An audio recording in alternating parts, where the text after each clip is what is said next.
On tue des cochons, on tue des agneaux, on tue des moutons. Pourquoi l'élevage gestantes?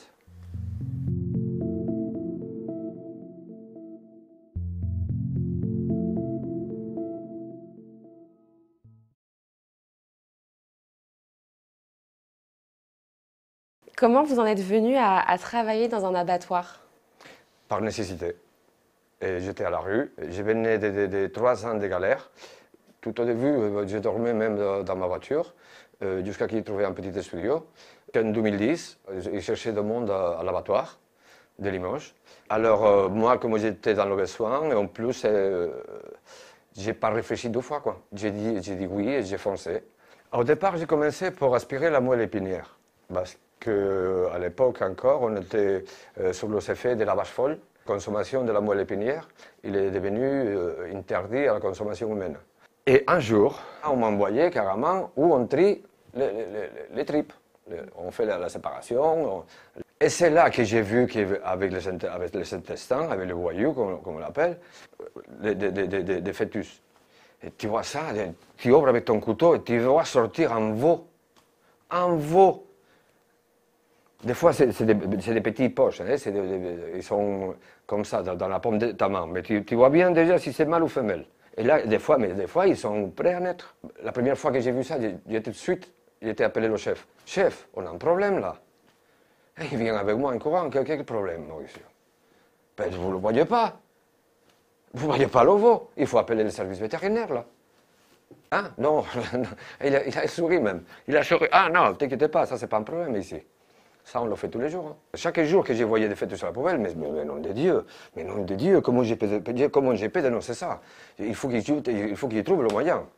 On tue des cochons, on tue des agneaux, on tue des moutons. Pourquoi l'élevage gestantes? Début 2016, j'ai vu des images pendant un week-end qui passait en boucle, qui avait filmé l'association L214. Et là, on voit qu'il y a un gars, il tape un peu un cochon pour qu'il avance. Mais quand j'ai vu ça, attendez, mais le public, les gens, la société, il est choqué pour ça. Alors, si je montre le fœtus à la poubelle, j'imagine que là, on devient tous fous, là. Et voilà, quand j'ai vu les images d'L214, sans hésitation, ordinateur L214. J'ai envoyé 2 photos. Dans la minute, évidemment, il me rappelle. Mais qu'est-ce que c'est ça? Vous le voyez bien, c'est des petits veaux. Mais ça, c'est des fœtus. Des petits fœtus qu'on tue tous les jours à l'abattoir et qu'après on jette à la poubelle. Mais on fait ça en France. Oui, madame, et tous les jours. Alors, est-ce que tu penses que tu peux planter des caméras? Mais effectivement, il m'a prêté une petite caméra. Et puis voilà, je le dis à la presse, je le dis à mes enfants, ne vous inquiétez pas, moi plus jamais je remettrai mes pieds dans une chaîne d'abattage.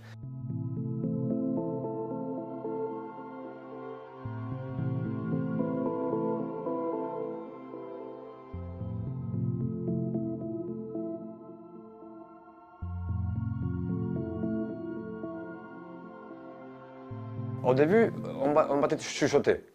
On va te traiter les premiers jours, on va te traiter correctement, et parce qu'ils savent que à chaque fois qu'ils vont appeler, par exemple, 10 intérims, ils savent que le premier jour, plus de la moitié, le lendemain, ils ne reviennent plus. Une fois que tu commences à dire, à montrer que tu veux y rester, là, on commence déjà bon, là, si tu veux rester, ici, écoute, ici, on n'est pas des PD. Hein. Là, c'est un boulot d'homme. Alors là, on te met plus de pression, là, on commence à t'harceler pour voir si tu tiens le coup, pour voir si vraiment tu es un homme. Et là, tu vois que la pression augmente, quoi, à fur et à mesure. Et si tu n'es pas content, voilà, tu la fermes. Si tu n'es pas content, dégage. C'est comme ça qu'on te parle.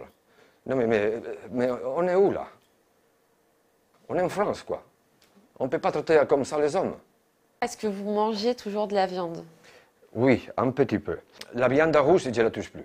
Mais ça m'arrive de manger un petit peu de viande blanche ou des poissons ou de temps en temps des crustacés. Moi, j'essaie de consommer le moins de viande possible. Moi, je connais la souffrance animale. Est-ce qu'il vous reste des séquelles aujourd'hui de tous ces... Bien sûr, bien sûr. Moi, pendant le temps qu'il était en arrêt de maladie, à travers mon médecin traitant, il a vu qu'il était très mal en point.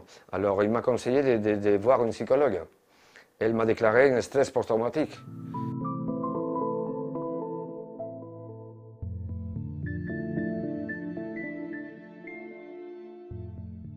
Aujourd'hui, je suis dans une situation précaire, la vérité. La vérité.